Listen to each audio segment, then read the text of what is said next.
আমরা বিগত কিছুদিন আগে আপনারা জানেন যে আমরা কথা দিয়েছিলাম আমরা এই সুরক্ষা বিধি নিয়ে একটা এসওপি করব এবং কোড অফ কন্ডাক্ট নিয়ে আলোচনা করব। আজকে আমাদের অধিকাংশ পয়েন্টসই আমরা আমাদের দুপক্ষই একই সঙ্গে আমরা মেনে নিয়েছি এবং একটা দুটো জায়গা ছাড়া আমরা প্রায় অধিকাংশ আমাদের যে ক্লাউজগুলো ছিল সেগুলো আমরা সম্মত হয়েছি দুপক্ষই।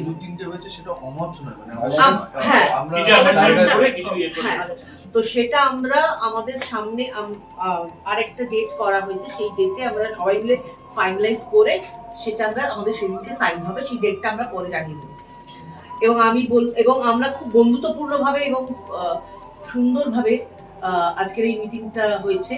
ধন্যবাদ জানাবো আর্টিস্ট ফোরামকে, ধন্যবাদ জানাবো আমাদের আর্টিস্ট ফোরামের সমস্ত কার্যকরী সভাপতি এবং সভাপতি, সেক্রেটারি এবং যত এক্সিকিউটিভ মেম্বার আছেন তাদেরকে, এবং তার সঙ্গে আমার যত প্রডিউসার বন্ধুরা আছেন, আমাদের পিসি এবং যারা যারা রানা সরকার এসছে, ফিরদৌসুল হাসান এসছে, সুপ্রিয় এসছে, উইন্ডোজ নন্দীবাবু এসেছিলেন, এবং প্রত্যেককেই আমি আমাদের তরফ থেকে ধন্যবাদ জানাবো। আমরা সবাই মিলে, এবং আমাদের সঙ্গে শ্রীকান্ত অন কল ছিলেন, শ্রীকান্ত মহতা, তো এবং সবারই আমাদের একই মত, এবং সেইভাবেই আজকে আমরা এই মিটিংটা শেষ করলাম। বলবো মুম্বাদাকে কিছু প্রিয়া যেটা বললো 7 তারিখে আমাদের, আপনারা জানেন, আপনারা ছিলেন, 7 তারিখে আমরা প্রপোজাল রেখেছিলাম, ওনারা সেটা আলোচনা করেছেন নিজেদের মধ্যে এবং করে খুব ইম্পর্টেন্ট কিছু পয়েন্ট ওনারা বের করেছিলেন, যেগুলো নিয়ে আজকে আলোচনা হয়েছে, পুরোটা নিয়েই আলোচনা হয়েছে এবং আমরা সহমত হয়েছি প্রায় সবকটাতেই। কতগুলো জায়গায় কতগুলো ফাইনাল পয়েন্টস বেরিয়েছে সেগুলো নিয়ে আমাদেরও ভাববার বিষয় আছে, যেগুলো আমরা আগে বুঝতে পারিনি, ওনাদেরও ভাববার বিষয় আছে। এই সবটা নিয়ে মোটামুটি 95% ইজ ওকে। আর এগুলো নিয়ে নতুনভাবে আবার একটু কথাবার্তা বলতে হবে। কোড অফ কন্ডাক্টও আমরা কিছুটা আলোচনা করেছি, ওটা আরেকদিন বসে কোড অফ কন্ডাক্ট ফাইনাল করব।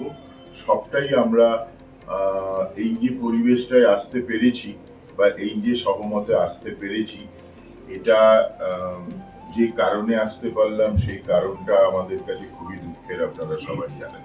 তবে রাহুল আমাদের আবার সবার চোখে আঙুল দিয়ে দেখিয়ে গেল কি কি প্রয়োজন সবাই মিলে ভালো করে কাজ করতে গেলে, এবং আমরা এতদিন করিনি বা আমরা দেখতে পাইনি, আমরা নতুন করে দেখতে শিখলাম রাহুলের জন্য।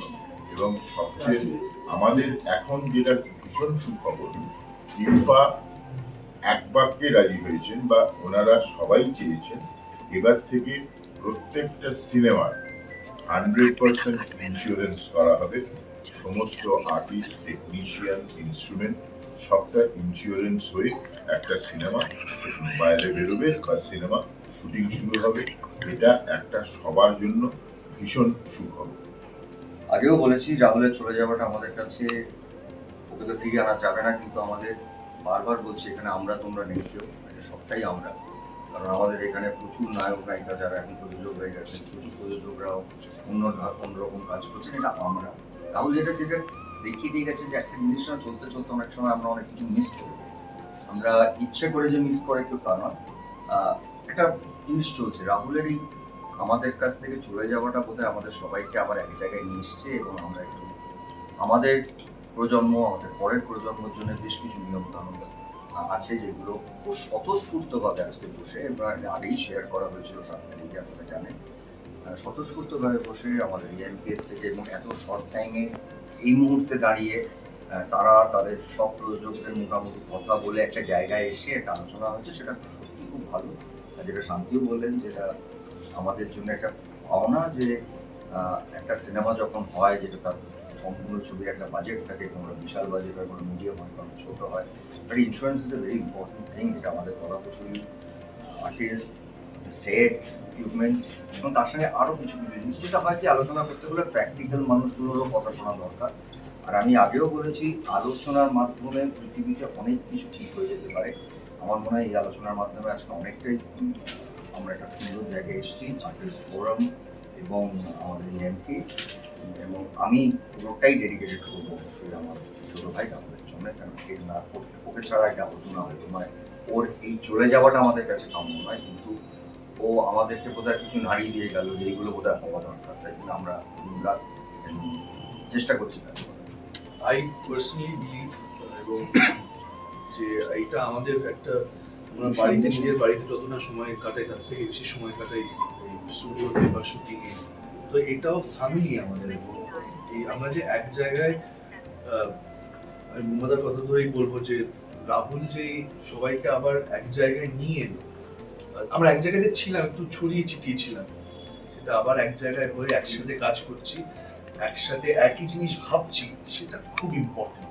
কারণ আমাদের আলটিমেট গোলটা কি, ছবিটা ভালো করে করা, যাতে ছবিটা ভালো করে হয় এবং শুটিং চলাকালীন যাতে আমাদের কোনো বাধা না আসে, কোনো বিপত্তি না হয়, বা হলে কি কি করতে পারি আমরা, সেই সবগুলো আমরা হয়তো এতদিন একটু হয়নি বলে আমরা হয়তো নিজেরাও একটু লাছাড়া দিয়েছিলাম, কিন্তু সত্যি এগুলো তো দরকার ছিল। এবং আজকে এক কথায় এই যে পরিবার এক জায়গায় এসে, মতবিরোধ তো থাকবেই, একটা ফ্যামিলিতে থাকলে সবারই মতবিরোধ থাকে, কিন্তু তার সত্ত্বেও সেগুলোকে সব সরিয়ে দিয়ে এক জায়গায় এক কথায় একই লাইনে আমরা যদি মানে লাইনে আজকে বললাম, এবং সেখানে এত সুন্দরভাবে 95% অফ দ্য ডিমান্ডই যদি বলি আমরা, ওদের ডিমান্ড আমাদের ডিমান্ড, ওদের আমাদের করে 95% মিলে গেল, এটা আমার মনে হয় না অন্য কোথাও হয়েছে, এটা আমার ইন্ডাস্ট্রিতে হয়েছে, আর আমি গর্বিত ইন্ডাস্ট্রিতে আছি। সো আই বিলিভ দ্যাট যদি আমরা কিছু ভালো কাজ করতে চাই, একটু টেবিলের এপাশ ওপাশ বসে যদি কথা বলে নিই, সম্ভব হয়, এবং এটা সব থেকে বড় এক্সাম্পল আমার। Thank you.